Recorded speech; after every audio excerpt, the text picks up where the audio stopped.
Welcome, welcome, welcome. Hold on a second, y'all. Um, we're gonna cover this interview. I haven't seen it yet. My timing is off. It said 6 p.m. Eastern. For some reason, uh, uh, I was thinking of 7 p.m. Eastern, which would be. Um, I was thinking it was later. Let me put it like that. I was thinking it would be later. So I just finished up with my last client, so I immediately looked it up to see if I can find it. I found it. We're gonna watch it together. Watch this interview together and see what she has to say. I haven't even checked X or to see the scuttlebutt or what's going on and how people felt about it yet. I want to give y'all my honest opinion um, on this interview that we've been waiting for. Only 26 minutes and 44 seconds. I don't think she's ever done an interview over 30 minutes. I don't think. But let's just jump right into this. Here we go. Thank you for the time. Thank you. It's good to be with you, Brett. You know, voters tell pollsters all over the country and here in Pennsylvania that immigration is one of the key issues that they're looking at this election, and specifically the influx of illegal immigrants from more than 150 countries. How many illegal immigrants would you estimate your administration has released into the country over the last 3.5 years?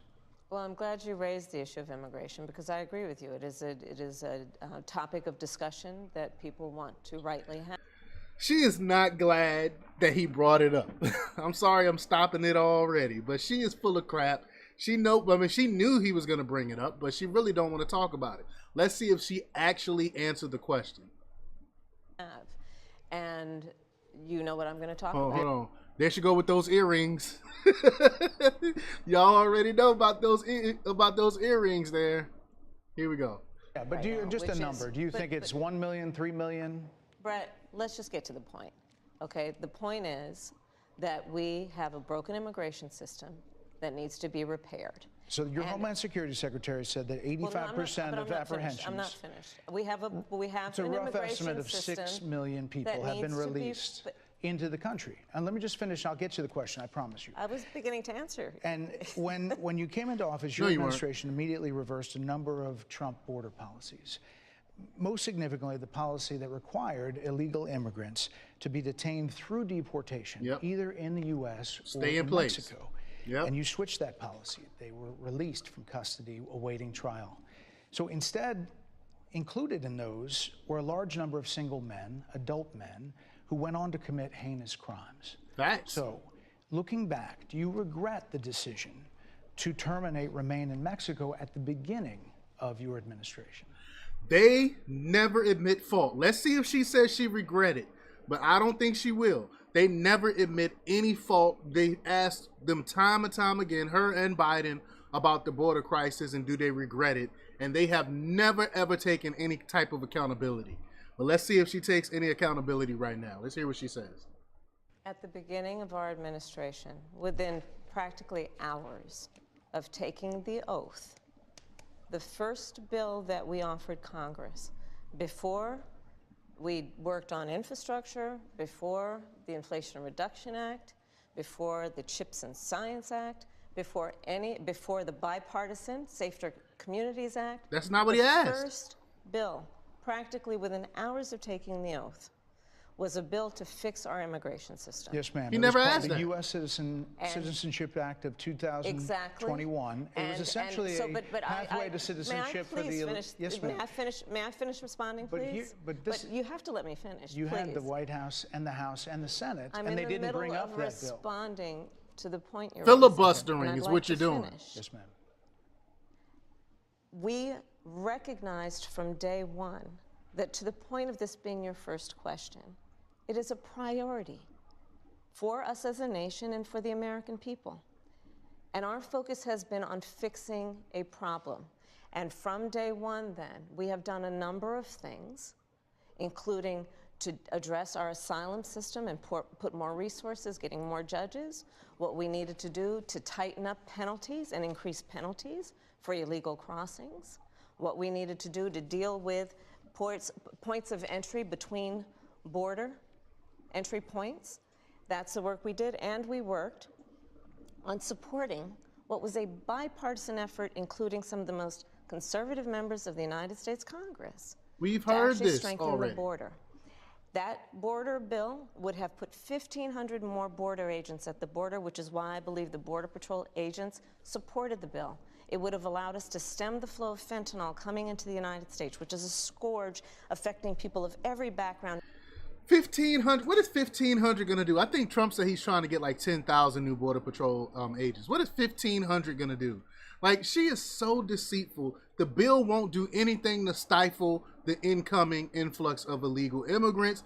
It would only exacerbate it. It only make them turn from illegal to legal. That's the only thing that bill was for. It really doesn't do anything to stifle it. And she's a lot. And she never answered the original question, which was, why did y'all roll back all the Donald Trump policies that were working? She never answered that question. She's filibustering. Then when he tried to hold her down to it, said, wait a minute, and answer the question. She's like, will you let me talk? I'm trying to answer the question.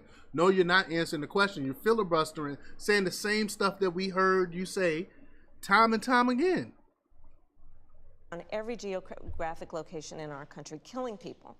It would have allowed us to put more resources into prosecuting transnational criminal organizations, which I have done as the Attorney General, former Attorney General of a border state. Madam Vice. She's lying. The sleuths on the internet went in to look at who she claimed she prosecuted and stuff like that. There was no transnational anything where she prosecuted. She keeps saying this lie when we got absolutely no evidence. We know that court documents are some of the most courthouses are one of the most documented things. What I'm trying to say, one of the most documented places is what happens in court. We can't find any documentation to the statement she keeps making when she's saying she prosecuted these illegal immigrants and these transnationalists. We don't see any of those prosecutions. She's making these things up.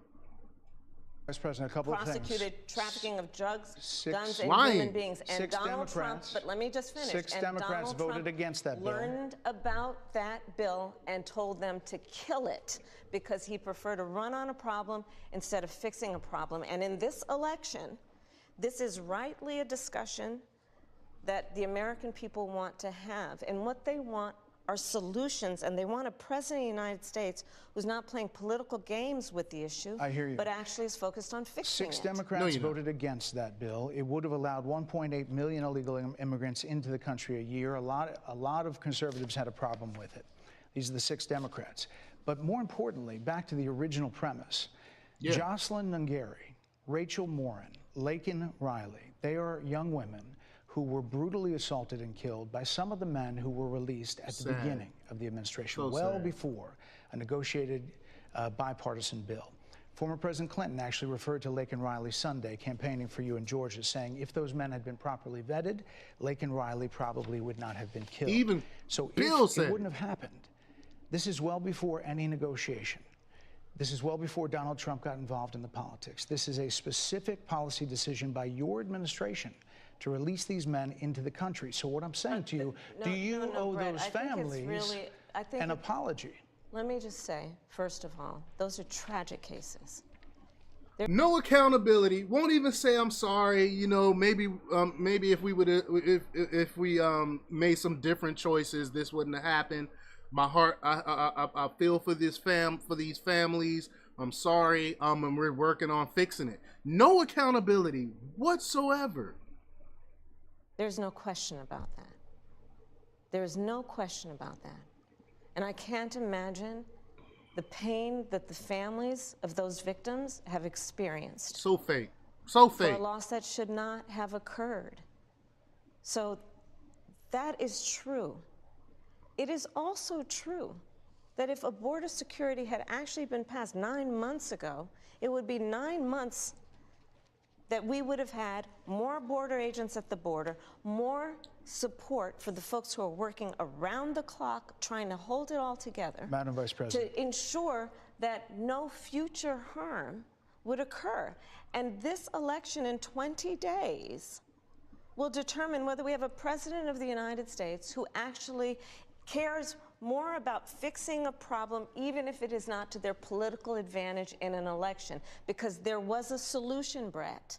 Madam Vice President, it was a policy decision in the early part of your administration. I will let one of the mothers talk about it. Take a listen.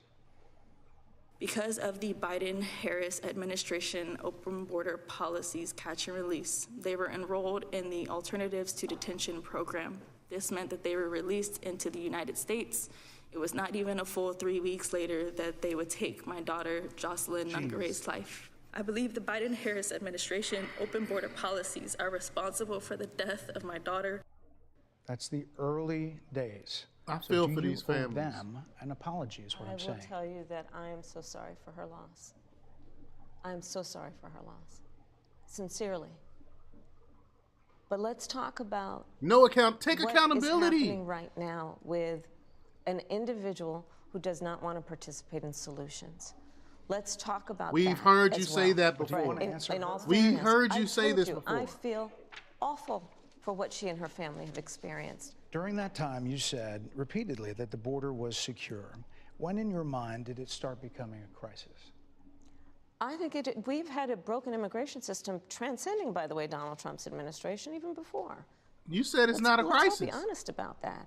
I have no pride in saying that this is a perfect immigration system. I've been clear, I think we all are, that it needs to be fixed.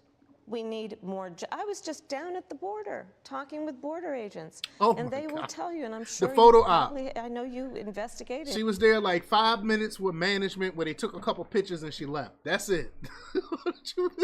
And you begrudgingly did that because we've been asking you to visit the border for months, years now. And this is the first time you decided to visit the border. And you are a serious journalist? They will tell you, we need more judges. We need to process those cases faster. We need the support for those cases that should be prosecuted. They need more resources, and Congress ultimately is the only place that's going to get fixed, Brett. Well, that's how this system works. Trump That's fixed the it. premise of this question. But There were that's how the 90 system plus works. executive orders that Yes. were rescinded in the first days. Many of those were Trump border policies. I'm not going to stay here because She won't answer. there's other things to She won't say why they rolled back those 94 policies that actually secured the border, and we put a dent in some of this illegal immigration crossings. She refused to talk about those 94 executive orders. to talk about, but you frequently talk to the Border Patrol Union for support of that bipartisan bill, and they did. They supported it. But they also just endorsed Donald Trump and said, you've been, quote, a failure with border security. Why do you think they said that? I think they're frustrated, and I get it. They want support. They Hit want those like support, buttons. and that's what that border security bill would have done. These guys down at the border, these men and women, they're working hard. They're working around the clock. I get it. There's a lot of people that look back at what you said in 2019 when you first ran for president. And there have been changes, and you've talked about some of them. When it comes to immigration, you supported allowing immigrants in the country illegally to apply for driver's license, to qualify for free tuition at universities, to be enrolled in free health care. Do you still support those things? Listen, that was 5 years ago, and I'm very clear that I will follow the law. I have made that statement over and over again, and as Vice President of the United States, that's exactly what I've done, not to mention before. If that's the case, you chose a running mate, Tim Walz, governor of Minnesota, who signed those very things into state law. Yeah. So do you support that? We are very clear, and I am very clear, as is Tim Walz, that we must support and enforce federal law, and that is exactly what we will do. So I think it's funny that Democrats now all of a sudden care about the border. Now all of a sudden they care about this, just like when it comes to boys and men and women's sports. That now all of a sudden they're against it when they, for years, been beating us over the head, calling us all types of names because we were saying, hey, these things aren't right. But now all of a sudden, because it's election season and they're hemorrhaging, I just did a video earlier today on how Democrats are hemorrhaging, they're hemorrhaging votes. People are fleeing the Democrat Party because people are finally being aware of their terrible policies and they're fleeing. Now all of a sudden they're changing their stances. I watch when I can't think of the guy's name that's going against Ted Cruz. All of a sudden, I mean, he literally wrote the bill to quote unquote protect gender rights or whatever, so they can play in female sports and stuff. He literally authored the bill. Now all of a sudden he's against it. This is because people are standing up and speaking out and saying, hey, these things that y'all doing are not right. We're tired of the Democrat Party and their policies. So now they're trying to backtrack on some of their own foundational views and beliefs. I think they're only saying this because it's election season. They say one thing, but then they rule a whole totally different way. Criminalizing border crossings, like you said in 2019. I do not believe in decriminalizing border crossings, and I've not done that as vice president. I will not do that as president. Yes, you do. So these are you literally created that app where all they got to do to be considered not illegal is go fill out that app, and it's no background checks, no nothing, and they're giving basically amnesty is what's happening here. So they're making illegal immigrants legal this way, and then saying, well, I'm gonna stick by the law. No, what are you talking about? That you've had. But let's be very clear. I'm the only person who's running for president who has prosecuted transnational criminal organizations, from the Sinaloa cartel to the Guadalajara cartel to people who have trafficked in guns, drugs, and human beings. Where's the transcripts? Can't find no court transcripts to you about you prosecuting these people. She's lying. Spent a significant part of my career going after people who present a threat to the safety of the American people and cross our border with the intent of doing us harm and cross our border illegally. And I will do that work as vice president. I take that work quite seriously. This is a time when voters, especially here in Pennsylvania, are inundated with commercials and ads. They just want it to stop because it's every commercial. But many of them add noise, but a few of them seem to break through. This particular one from the Trump campaign has gotten a lot of attention. Kamala supports taxpayer-funded sex changes for prisoners. Surgery. It's true. For prisoners. For prisoners. Every transgender inmate in the prison system would have access. This is what I'm talking about. So now all of a sudden she's saying, well, I don't believe in that anymore. I changed my view. Every single issue that she stood firm on for years, all of a sudden, because it's not popular, she's saying, well, I don't believe it. I don't believe in these things anymore. So who is the real Kamala Harris? Is it the Kamala Harris from back then, or is it the Kamala Harris now? We don't know. Are you still in support of using taxpayer dollars to help prison inmates or detained illegal aliens to transition to another gender? I will follow the law, and it's a law that Donald Trump actually followed. You're probably familiar with, now it's a public report, that under Donald Trump's administration, these surgeries were available on a medical necessity basis to people in the federal prison system. And I think, frankly, that ad from the Trump campaign is a little bit of like throwing stones when you're living in a glass house. The Trump aides say that he never advocated for that prison policy, and no gender transition surgeries happened during his presidency. You got to take responsibility for what happened in your administration. Yeah, no surgeries happened in his presidency. It's in black and white. Would you still advocate for using taxpayer dollars for gender reassessment surgeries? I will follow the law, just as I think Donald Trump would say he did. You would have a say as president. Like I said, I think he spent $20 million on those ads, trying to create a sense of fear in the voters, because he actually has no plan in this election that is about focusing on the needs of the American people. Whereas, at $20 million on that ad, on an issue that, as it relates to the biggest issues that affect the American people, it's really quite remote. And again, his policy was no different.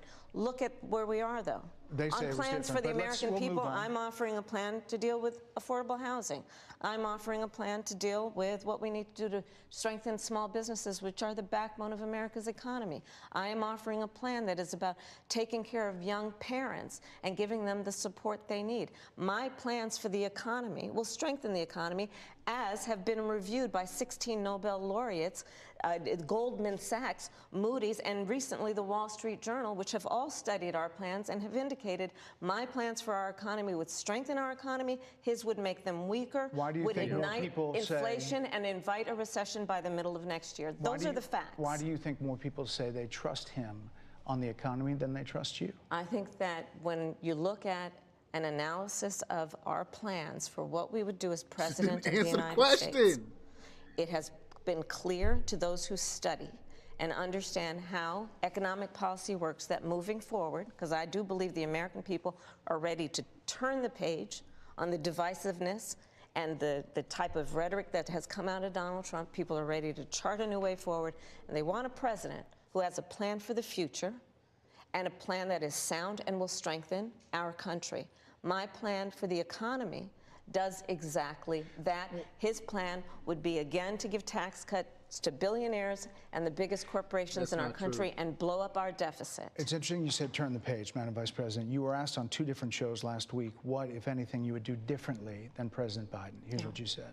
Would you have done something differently than President Biden during the past 4 years? There is not a thing that comes to mind in terms of, and I've been a part of most of the decisions that have had impact. Under a Harris administration, what would the major changes be, and what would stay the same? Sure. Well, I mean, I'm obviously not Joe Biden. I know. And so that would be one change in terms of, but also I think it's important to say with, 28 days to go, I'm not Donald Trump. So you're not Joe Biden, you're not Donald Trump, but nothing comes to mind that you would do differently? Let me be very clear. My presidency will not be a continuation of Joe Biden's presidency. Oh, now you change And like every new president that comes in to office. So which one is it? You said you wouldn't change nothing previously a week ago, over a week ago. Now, because people don't like what you said, you switching it up and said, oh, it's going to be totally different now. Everything is going to be different. None of the same policies. Who is falling for this? I don't understand who is falling for this bull crap. I don't get it. I will bring my life experiences, my professional experiences, and fresh and new ideas. I represent a new generation of leadership. I, for example, am someone who has not spent the majority of my career in Washington, D.C. I invite ideas, whether it be from the Republicans who are supporting me, who were just on stage with me minutes ago, and the business sector, and others who can contribute to the decisions that I make about, for example, my plan for increasing the supply of housing in America and bringing down the cost of housing, addressing the issue of small businesses, which is about working with the private sector to bring more capital and access to capital to our small business leaders, including my plan for a $25,000 down payment assistance for first-time home buyers and for... All that does is make housing go up by $25,000. That's all that does. Small businesses extending the tax deduction from $5,000 to $50,000. We've heard a lot about those plans in recent days. Your campaign slogan is a new way forward, and it's time to turn the page. You've been vice president for 3.5 years, so what are you turning the page from? Well, first of all, turning the page from the last decade in which we have been burdened with the kind of rhetoric coming from Donald Trump that has been designed and implemented to divide our country and have Americans literally point fingers at each other. Rhetoric and an approach to leadership that suggests that the strength of a leader is based on who you beat down instead of what we are. Really? Really? So you sent out Obama to beat down black men. You send down Obama to wag his finger and say, hey, black men, you're not supporting this so-called black woman, y'all, and just straight up chastise black men. So who is being divisive, really? Who is really the divisive one? All know the strength of leadership is based on who you lift up. The strength of an American president, which is one who understands that the vast majority of us have more in common than what separates us. Madam Vice President, more than 70% of people that is about turning the page on rhetoric that people are frankly exhausted of, Brett. More than 70% of people tell the country is on the wrong track. They say the country is on the wrong track. Almost 80%. If it's on the wrong track, That track follows 3.5 years of you being vice president and President Biden being president. That is what they're saying, 79% of them. Why are they saying that? If you're turning the page, you've been in office for 3.5 years. And Donald Trump has been running for office. But you've been the person holding the office. Come on. Madam You Vice and I President. both know what I'm talking about. You and I both know what I'm talking about. I actually don't. What are you talking about? What I'm talking about is that nobody over the know what you're last talking about. decade, But you're people the have lever of become. power. But listen, over the last decade, it is clear to me, and certainly the Republicans who are on stage with me, the former chief of staff to the president, Donald Trump, former defense secretaries, national security advisor, and his vice president. One, that he is unfit to serve, that he is unstable, that he is dangerous, and that people are exhausted with someone who professes to be a leader who spends full time demeaning and engaging in personal grievances and it being about him instead of the American people. People are tired of that. If that's the case, why is half the country supporting him? Why is he beating you in a lot of swing states? Why, if he's as bad as you say, that half of this country is now supporting this person who could be the 47th president of the United States? Why is that happening? This is an election for president of the United States. It's not supposed to be easy. I know, but it's not supposed to be. It is not supposed to be a cakewalk for anyone. So are they misguided, the 50%? Listen, are they stupid? What is it? I would never say that about the American people. And in I would never say that, but yeah, they're stupid for not voting for me. Shout out Middle Earth Chai. They said that, why does she say, let me be very clear, it does not spark joy, right? I'm so over her telling us what we have been burdened by as well, right? It's the same line every time, the same line. Nothing new, nothing different with her. She sticks to a script because if she goes off script, she's worried about coming off incompetent. In fact, if you listen to Donald Trump, if you watch any of his rallies, he's the one who tends to demean and belittle and diminish the American people. He's the one who talks about an enemy within, an enemy within.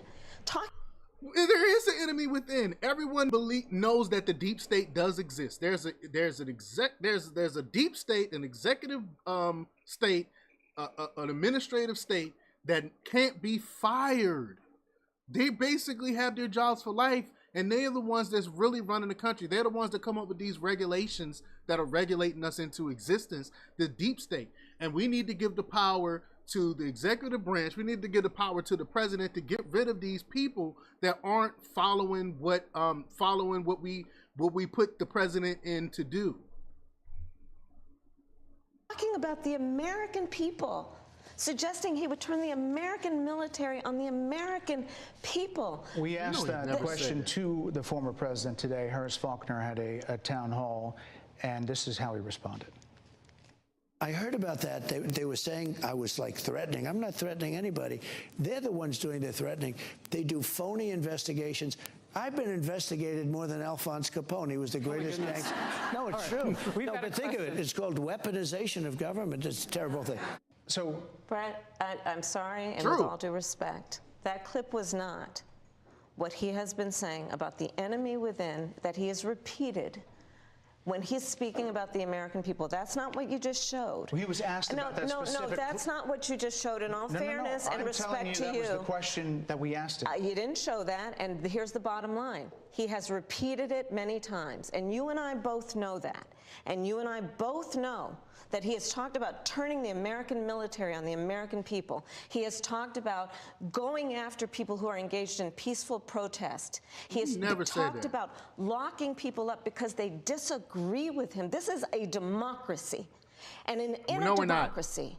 We're not a democracy. He never said he was going to lock up anyone that didn't deserve it. He said he's going to lock up these criminals, and you should want these criminals locked up. And we have criminals inside of our government. The President of the United States, in the United States of America, should be willing to be able to handle criticism without saying he'd lock people up for doing it. And this is what is at stake, which is why you have someone like the former chairman of the Joint Chiefs of Staff saying what Mark Milley has said Milley about is Donald evil. Trump being a threat to the United States of America. He's quoted. Milley is the threat. He's the one that brought that woke culture into the military and weakened our military. Milley is the threat to democracy. When he asked for Milley to bring in the National Guard, asked Pelosi and them for the National Guard, they the ones that turned it down during January 6th. So who's the real threat to democracy? Quoted in the Bob Woodward book that way, yes. Let me ask you this, Madam Vice President. You call Donald Trump. You call Donald Trump. He's misguided. You say now he's unstable. He is unstable, Brett. He's not well. You say he's mentally not stable. He's not stable. Let me ask you this. You told many interviewers that Joe Biden was on his game, that ran around circles on his staff. When did you first notice that President Biden's mental faculties appeared diminished? Joe Biden, I have watched from the Oval Office to the Situation Room, and he has the judgment and the experience to do exactly what he has done in making very important decisions. She still won't admit it. She still will not admit what everyone knows and everyone sees all around the world. She still won't admit it. Why would you vote for that? She can't even admit something that we all know is happening to Joe Biden. On behalf of the American people. There were no concerns raised? Brett, Joe Biden is not on the ballot. I understand. And Donald Trump but is. You talked about it. And Donald Trump After George Clooney said within a few minutes of talking to President Biden at a fundraiser that he thought this was not the same Joe Biden that we saw on the debate stage. Donald Trump is on the ballot. I understand. You met with him at least once a week for 3.5 years. You didn't have any concerns? I think the American people have a concern about Donald Trump, which is why the people who know him best, including leaders of our national security community, have all spoken out. Even people who worked for him in the Oval Office, worked with him in the Situation Room, and have said he is unfit and dangerous and should never be president of the United States again, including his former vice president, which is why the job was open for him to choose another running mate. So that is a fact. That is a fact. Madam Vice President. Wow. 2 more things. You were asked on 60 Minutes about the biggest threat that the world faces, that the U.S. faces. This is what you said. Which foreign country do you consider to be our greatest adversary? I think there's an obvious one in mind, which is Iran. Iran has American blood on their hands. China. Okay? This attack on Israel, 200 ballistic missiles. What we need to do to ensure that Iran never achieves the ability to be a nuclear power, that is one of my highest priorities. Then why did you give Iran all this money? Why did you give them all this money? If they're such a threat, they're so evil, why did the administration give Iran money? A number of experts thought you would say China. The FBI director had said that. But you said no, she's just like Biden. They're bought and paid for, and we know Tim Walz. We know that Beijing Waltz is owned by China. China runs the Democrat Party. Ron, if that's the case, what do you say to critics who look at the actions of your administration and say you're not acting like Iran is the #1 threat? Well, I will tell you most recently, whether it was in April or in October, in the several hours on each occasion that Iran posed a threat to Israel, I was there. Most recently in the Situation Room, in the most recent attack, working with the heads of our military and doing what America must always do to defend and to support Israel in its requirement to defend itself, and to give American support to be able to allow Israel to have the resources. Let's be honest there. Let's just be honest with this whole Israel situation. Israel is not like this third world country. Israel is a developed country. They make plenty of money. Why do we continue to send money to this country? I don't understand. Especially when they got their mix all in our business, funding all of these senators and congressmen that never put our country first. They put Israel before our country. Why do we continue to give these people money? Why do we continue to give them, quote, aid? Why do they need aid? They make their own money, and then they take their technology and stuff and use it to spy on us. It's ridiculous. To defend itself against attack, including from Iran and Iran's terrorist proxies in the region. That's on them. They have every right to defend themselves. I got nothing against that. What I'm against is sending my taxpayer dollars over to them. And the same thing with Ukraine and all around the world. These countries are taking our money, our taxpayer dollars, and we are sitting here struggling, suffering in our own country. It makes no sense whatsoever. Right. And that is, and my commitment to that is unyielding and unwavering. Critics just say that you either relaxed or failed to enforce sanctions on Iran, allowing all of this money to flow into Iran, like billions. Let's go back to Donald Trump, who pulled out of a deal that would have actually put Iran in check. The estimates in billions. It was during Donald Trump's administration that Iran regime that we had an American military base that was attacked, where American soldiers suffered traumatic brain injuries, and Donald Trump dismissed them as headaches, not to mention how Donald Trump has treated and talked about America's military and military service people, calling them suckers and losers. Whenever they ask her a specific question pertaining her and Biden's administration, she go, but what about Trump? Every single time, and never answer the question.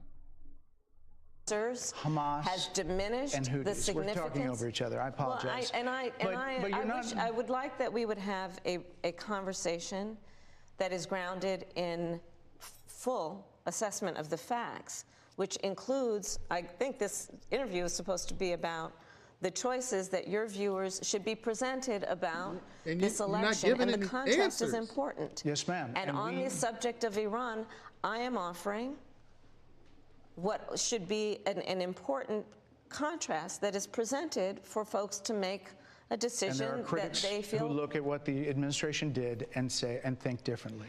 Madam Vice President, they're wrapping me very hard here. I hope you got to say what you wanted to say about Donald Trump.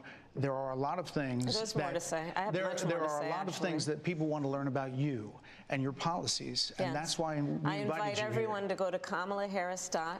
We got you right, and you will see that I have. We got you right here, asking you specifics, and you're not doing it. You're not giving any specifics. All you're saying is, well, Trump did this and Trump did that, and I'm not Trump. That's all she's doing. That's all she's got.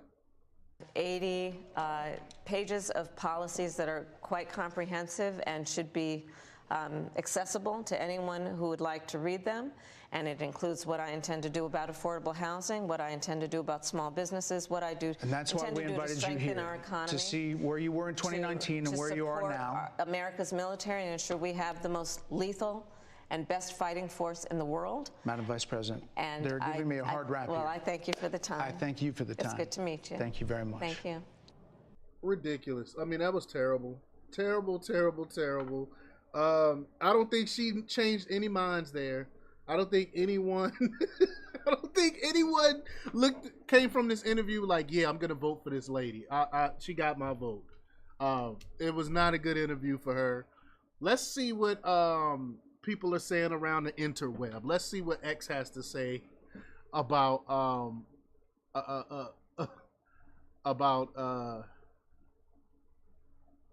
the interview. Let's see.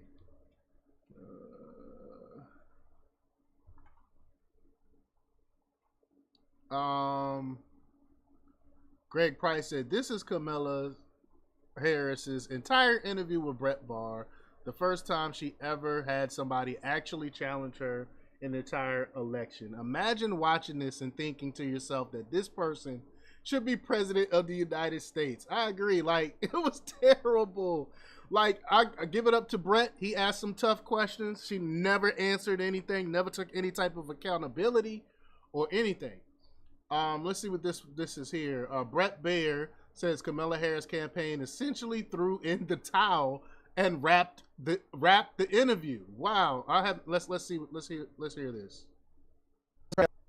Dana, you've been on the other side. You've been on the rapper as a press secretary interviewing a president. And, you know, I'm talking like 4 people waving their hands like it's got to stop.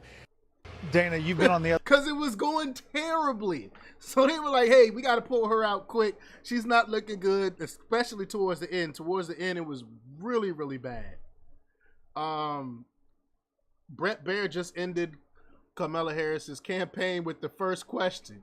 You can tell she's never had one hard interview in her life. She's completely unhinged. Let's see what else. Shout out Dom Lucre. If y'all not following him on X, y'all need to follow him. He's a great follow. Kamala Harris blamed Donald Trump for the current problems in America during her Fox News interview. That's true. Everything that's wrong with this country, she tried to put on Trump, but she's been in office for 3.5 years. This moment summarizes the entire Kamala Harris interview perfectly. Brett Baer softly reminds Kamala that she didn't say a single thing about herself and chose to spend her time essing on Donald instead. That was my point the whole time. All she talked about the entire time was how she's different from Trump. She never talked about her policies or anything. Just like, well, I'm not Trump, and Trump did this, and Trump did that. That's literally what happened if you want to learn anything about, you know, whatever. Marjorie Taylor Greene said, CNN just exposed Kamala Harris for how bad her interview was, saying she has no answer for why Biden and Harris threw out Trump's executive orders. That's what I was saying. That's why I had to pause. I paused so many times during that interview, y'all. I'm sorry about that, but I had to put in my tidbits. But that's exactly what I was saying. She didn't take any accountability. But let's hear what they have to say about it. Here we go. Hindsight here, we shouldn't have done it. I think the American people would actually have no answer for why Biden and Harris threw out Donald Trump's executive orders and changed everything, and then a flood of people came in. An ounce of humility here would go a long way. Yes. And she doesn't have it in her to do it, and she has no real answer other than to blame Congress. And Brett was right. Democrats controlled everything when they took over. Yep. And so is she saying it's the Democrats' fault that the immigration system is broken? I don't understand this. I don't understand why she can't just say, hindsight here, we shouldn't have done it. I think the American people would actually accept it, but she won't do it. No. She can't. She will not take any accountability for their actions. I mean, won't say, we messed up. We thought it was the right thing to do. I agree with Scott Jennings. The American people would forgive her. They would actually think that was a breath of fresh air by admitting fault and saying, yeah, we did wrong, but you learn from your mistakes and we're going to make it better or something. She wouldn't do any of that. Steve Cortez said, wow, Brett Baer was forced by Kamala Harris campaign staffers to end the interview. If that train wreck went on another few minutes, Kamala staffers might have tackled Brett. They're weaponizing me pretty hard here. That's what he said. Let's see what else we got here. Marjorie Taylor Greene said, holy S, Kamala Harris is already getting defensive. And she started yelling towards the end and everything. That's when you start raising your voice during an interview and yelling, that's when you know you lost. That's when you know you lost. Just then, Brett Baer says there are 4 Kamala Harris staffers waving their hands. I talked about that. Ben Shapiro said, my instant reaction, I don't really care about that. Now that was Kamala that we all know and love in the Brett Baer interview. That was the Kamala who polled at 0% in the 2020 cycle. That was the Kamala who was one of the most unpopular VPs of all time. That is who Kamala Harris really is. I agree. Michael Knowles said, I don't just say it because I like Baer and dislike Harris.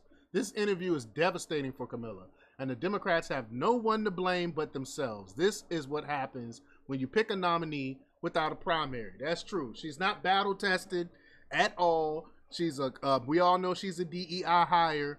And she got in there and she muffed it. She muffed it. And the world saw it and the world knows. I think she just tanked her campaign.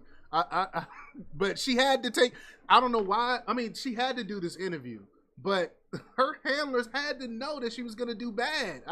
It's kind of a lose-lose situation. I guess they were hoping, they were throwing a Hail Mary out there and hoping that she catch it, but she muffed it.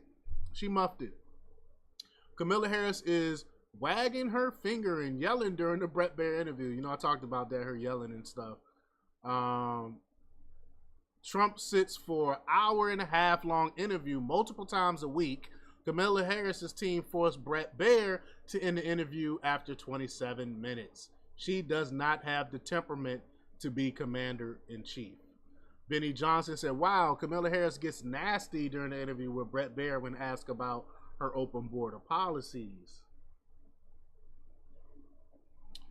David J. Harris, he said, an unhinged Kamala Harris once again showed why she is not fit to be president of the United States in the Bret Baier interview. She cannot give an answer for Bret's assertion of why she kept Biden's cognitive decline secret and lied about.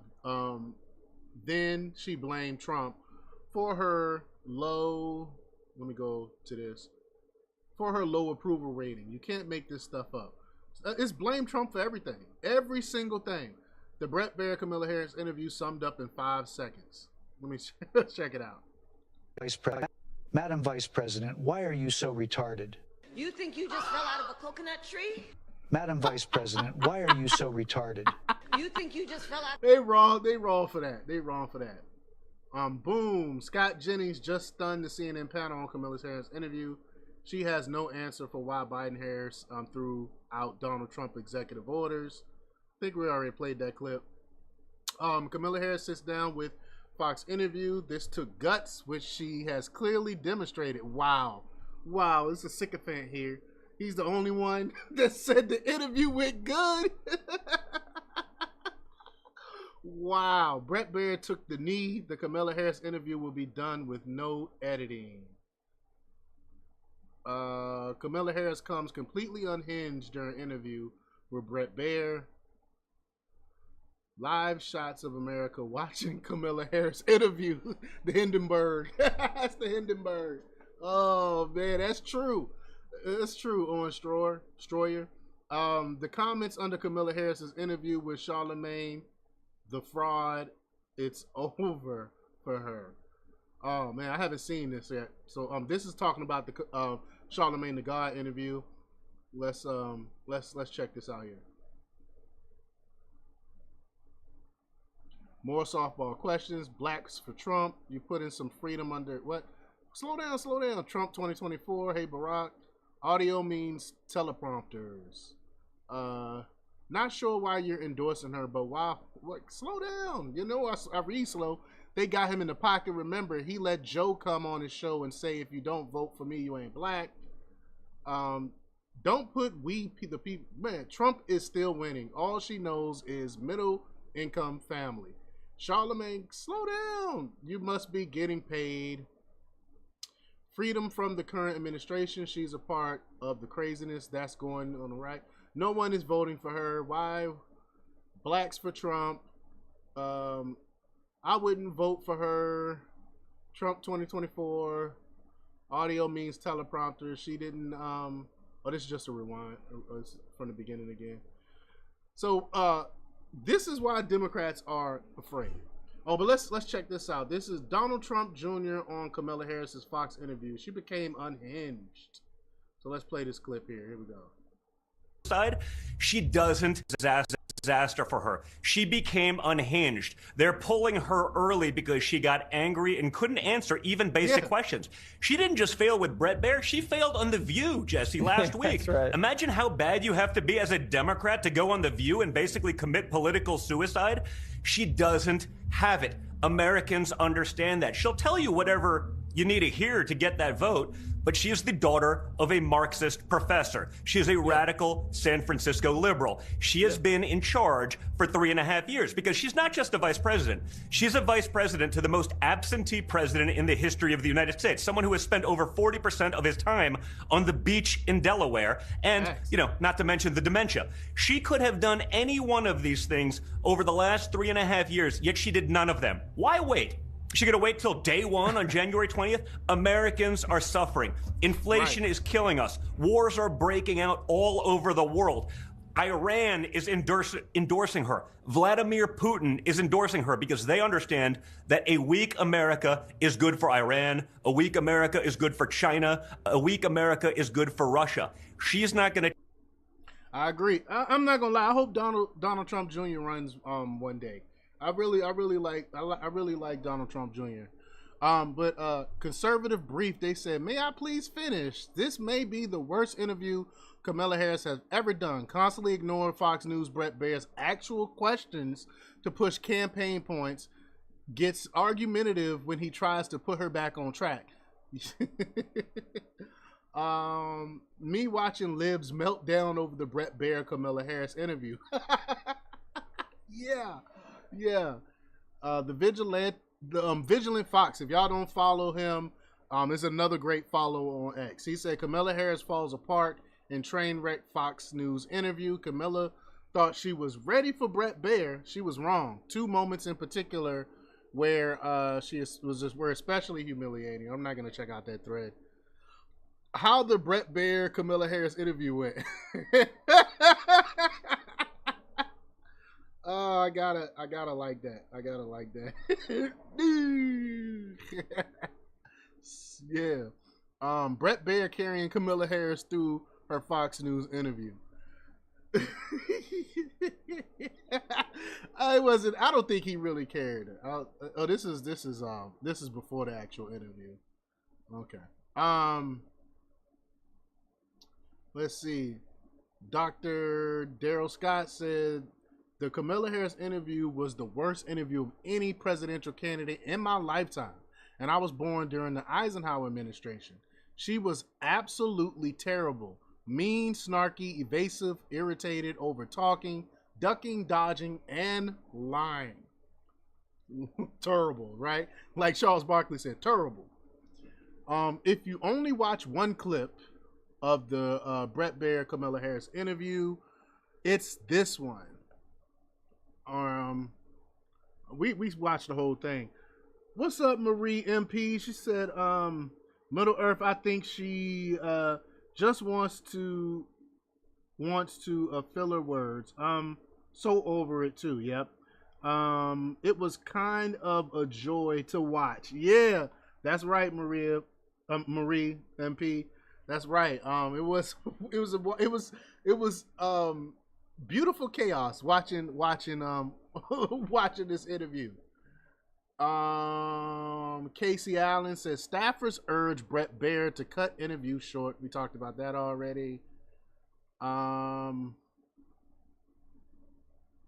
Let's see here. Let's see what we got on the latest. Scroll up.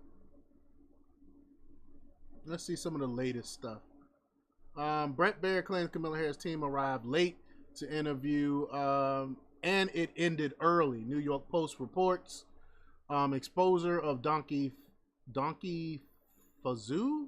He said the advice Kamala Harris received from her team as she readied herself for the Fox News interview with Brett Baer was undoubtedly, you did well in your debate with Trump by being a combative B.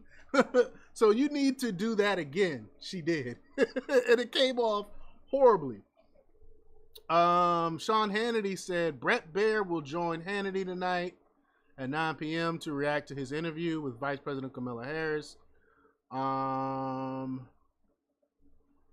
Mad Dormouse said was replying and said, well, that guy, it's almost like Donnie is applying for the most important job in the U.S. 2 interviews isn't good enough. I don't know what that was referring to. This is rocket science. Says sounds strong. Kamala Harris pushes back at Brett Baer. Reportedly cuts her off in Fox News. You have to let me finish. Okay, that's a delusional person. MAGA Grace said, can't believe how stupid Kamala Harris is. She failed miserably answering simple questions to Fox News interview. Holy crap, her stupidity is embarrassing. All you Kamala voters are dumb as rocks for supporting this dimwit. What's up, Copper Mutant? Shout out Copper Mutant. Copper Mutant said, would you trust her to manage a cake shop or any other small business? Man, I wouldn't. Hold on. It says, if not, why trust her to run the most powerful country in the world? Facts. I wouldn't hire her to run my kids' lemonade stand for the summer. I wouldn't hire her for that. The only reason Kamala Harris would do an interview with Fox Brett Baer is that her team doesn't see a way for her to win the election. That's true. It's a desperate attempt to change the direction the polls say things are going. And it didn't help. It did not help. If anything, I think it hurt her. After Fox News interview, Kamala Harris calls McDonald's to ask if her old job is still available. Babylon B. Shout out Babylon B. Lionhearted said, in the Brett Baer interview, VP Kamala Harris refused to tell the truth about the border. She would not admit that she and Joe Biden rescinded all of Trump's border policies and took 64 actions to undermine and weaken the border security, encouraging illegal immigration. That's true. So let's hear from Johnson here when he explains this. Why is there no audio? Hold on. Oh, sorry, there's no audio there. That's weird. All right. The old curmudgeon said, prepare to see Trump campaign ads using several clips of Brett Baer's Kamala Harris Fox News interview.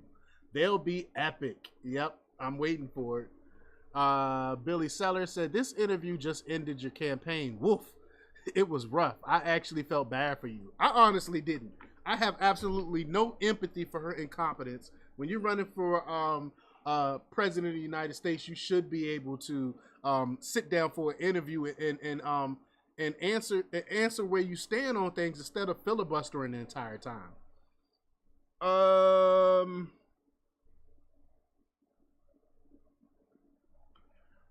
All right, let's see what else we got here.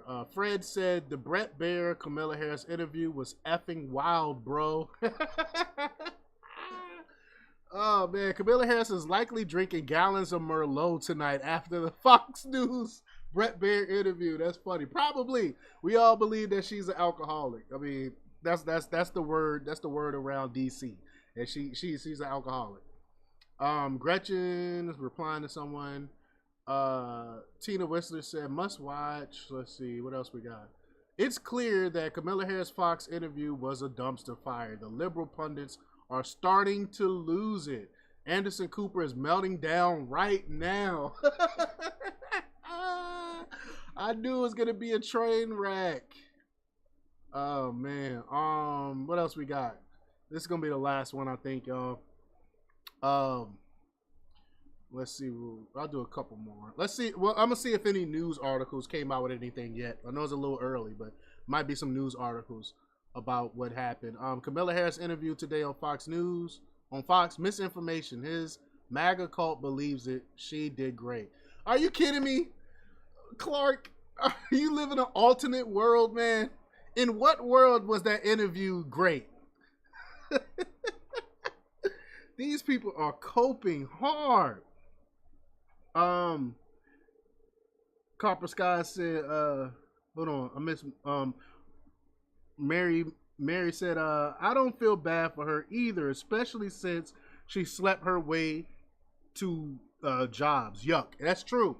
Facts. It's facts. That's exactly how she got her position. Copper Mutant said, yeah, we can't just vote for her Sorry, I can't see that last one. Something sympathy. Yeah, for sympathy, I think. Yeah, that's true. That's true. So let's see if any let's see what's going around let's check out my feeds and see if any how people are reacting to it. Victor reacts to Harris kept people in prison to be used as cheap labor. Yeah, we know that. We talked about that. Let's see. Holchel. VP Harris responds to why more Americans trust Trump on her economy. We talked about that. Larry Kudlow. I'm sure it's going to be tons of articles tomorrow, but let's see. Daily Caller said, may I finish? Kamala Harris interview on Fox comes unglued after Bret Baier presses on border crisis.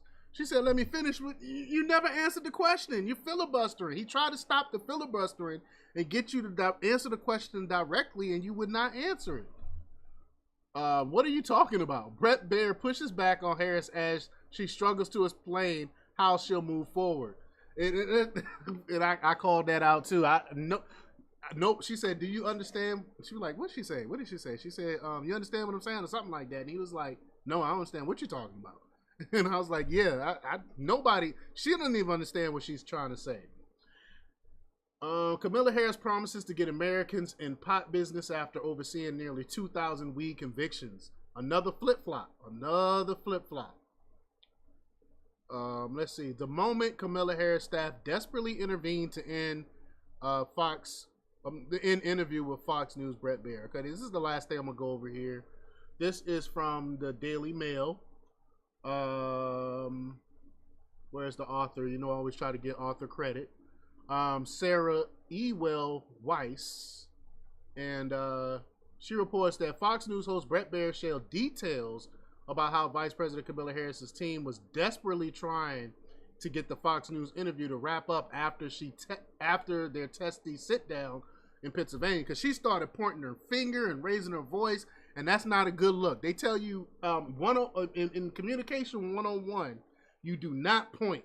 You do this, you do one of these numbers, but you never, or you do one of these numbers, but you never point. And she started pointing, and that's when you know she lost, when she started pointing and raising her voice. The Democratic presidential nominee joined Baier for an interview aired on Fox News. Let's see, the pair spoke over each other numerous times. Yeah. Let's get to the point where they think she lost it. In total, Harris sit down with Fox News lasted nearly 30 minutes, where the pair clashed multiple times. Let's see here. Here we go. At the very end of the interview on camera, Baier, seated across from her, had to cut the vice president off, once again stating, "Madam Vice President, they're giving me a hard rap." So who's really running this thing? Is she running the thing, or her handlers running the thing? They said, wrap it up. You got to wrap it up. I thought she was running for president, not the people behind the scenes. So who's really running this campaign? He said, well, I thank you for the time. Harris promptly said, ending it on a cordial sounding note. Harris did the interview after a campaign event in Washington, crossing Pennsylvania before heading to Wisconsin Wednesday evening. It was part of a busy campaign week for the vice president as she makes a series of stops in Pennsylvania, Michigan, Wisconsin before she also heads to Georgia this weekend.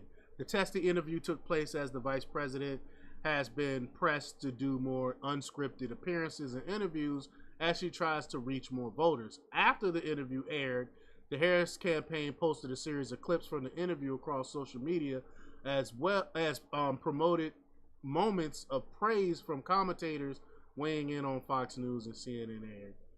They're coping with this. Copper Mutant said the part of her interview on immigration where she talks about the border bill is disingenuous. That's true. She knows it was just an add more people to hand out pizzas and process thousands per day. That's fact. That's facts, Copper Mutant. Marie said agreed. she must actually think we're stupid. Yeah, she does. She does. She thinks her constituents are stupid. But I'm not gonna call anyone stupid. I won't go that far because there are some people with PhDs and stuff like that, but they don't know anything about anything though when it comes to this. Because if you just, I mean, I don't know what to say. I'm gonna be honest with y'all. I really don't know what to say about anyone that supports her. You must be not that informed because she's incompetent, and it shows every time she opens her mouth. I think she lost the race with this interview. But y'all, let me know what y'all think about this. Appreciate you, Copper Mutant. Appreciate you, Mary, for stopping by and supporting me and being active in the comments. I appreciate y'all for watching. Hit the that like button and subscribe if you're not already a subscriber. Check out jjthepsychotherapist.com for the latest in news. Again, I appreciate y'all. Until next time, peace.